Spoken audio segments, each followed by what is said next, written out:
नमस्कार जय जगन्नाथ मु सौम्य स्वागत करुछि आपण माननकु सत्य डिवोशनल यूट्यूब चैनल को। तो चलंतु आरंभ करिबा महापुरुष अच्युतानंद दासଙ୍କ कृत 46 पटलर द्वितीय भाग पंचविंश पटल श्री गुरु वंदना। ओम अखंड मंडलाकारं व्याप्त जेन चराचरं तप्तदं दर्शितं जेन तस्मै श्री गुरवे नमः। नमस्ते देव निरंजन अरूपानंद शून्य ब्रह्म आदि अनादि शून्य ज्योति सकल घटे तोर स्थिति ज्ञान अज्ञान तोर लीला तू अटू भव सिंधु भेला कल्पना बले माया जीव बुझी न पारे तोर भाव साखी स्वरूप देखु सबु उत्पत्ति लय ब्रह्म भावु अखिल ब्रह्मांड करता तू नाथ गति मुक्ति दाता मायार खेल ए संसार प्राणी कहुछि सबु मोर केते गलेणी पुणी जीवे आसीबे केते आसुथिबे लीलार आदि अंत नाही मते सुदया कर तुही तो पादे पशिली शरण ए पिंड कर तू कारण। अच्युत वाच कहन्ति श्री अच्युतानंद मनरे होइण आनंद भो प्रभु करुणा सागर सुनिली पटल संभार अशेष जन्म पुण्य फले जानिली तुम्भ कथा छले 24 पटल रे जाहा कहिले प्रभु चौबाहा जानिली सकल वृत्तांत कह तू अबाड़ चरित निराकार वाच एबे तू सुन हे अच्युत कहिबा अबाड़ चरित अबाड़ अटई प्रधान आगे तू स्थिर कर मन स्नान शौच आदि कर्म अबाड़े नुहे प्रयोजन प्रथमे साध प्राणायाम स्थिर होइब पंच प्राण बसतु एबे पद्मासने अबाड़ चिंता कर मने नेत्र करीण निरीक्षण नासारे दिय मन प्राण मंत्र ओं प्लीं ह्लीं अवाडाय नमः ए मंत्र जप कर मने मनरे मंत्र मिसु क्षणे दृष्टि जे काले हेब स्थिर नेत्रु बोहिब निरधार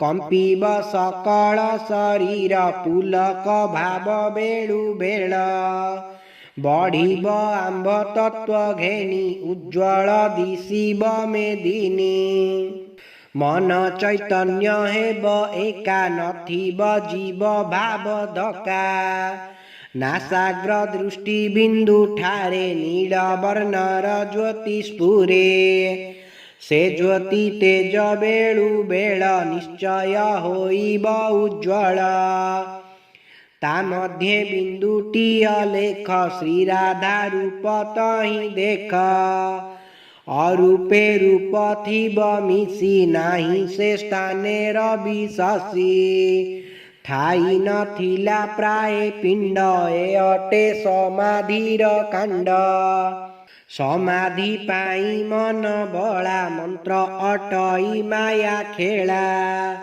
सेही नासाग्र ज्योति ब्रह्म पारिले हेब ब्रह्म ज्ञान ए ज्योति आभाहीरा सम साधना अटई विषम सदगुरुर सेवा बळे प्राणिता साधी पारे हेळे चित्त होइले विचलित फल न फले कदाचित मन को आगे स्थिर करी गुरु चरण हृदय धरी ଷଡ଼ରି ପୁଙ୍କୁ କର ବସ ପଛେ ପାଇବୁ ବ୍ରହ୍ମଲେଶ। ଅବାଡ଼ ନାମଟିଏ ହାର ନିତ୍ୟ ରାସର କ୍ରୀଡ଼ା ଘର। ଜୀବ ପରମ ଭେଦ ଜ୍ଞାନ ଉଭୟେ ଏଠାରେ ସମାନ। ଗୋପନ ଅଟେ ଏହି ତତ୍ତ୍ୱ ହେତୁରେ ସାଧୁ ବୃନ୍ଦ ରତ। ଏକାଗ୍ର ଚିତ୍ତ ହେଲା ବେଳେ ମୃଦଙ୍ଗ କଂସାଳର ସ୍ୱରେ। ମିଳିବ ଅପୂର୍ବ ଆନନ୍ଦ ବ୍ରହ୍ମରନ୍ଧ୍ରର ଭେଦା ଭେଦ। ତୁରୀ ମହୁରୀ ଶଙ୍ଖ ସ୍ୱନ ଶୂନ୍ୟରୁ ହେବ ଉତ୍ପନ୍ନ। ସଂକଳ୍ପ ବିକଳ୍ପର ଭେଦ ଅନାହତର ଶୂନ୍ୟବାଦ। ବୀଜ ମନ୍ତ୍ରରୁ ହେବ ଜାତ ଏ ଅଟେ ଅବାଡ଼ ଚରିତ। ପ୍ଲି ପରମ ଠୁଳ ବୀଜ ହ୍ଲି ପରାସେ ବ୍ରହ୍ମ ତେଜ। ଗୁରୁ ମୁଖର ବିଦ୍ୟା ଏହି ବିନା ଗୁରୁରେ ନ ମିଳଇ।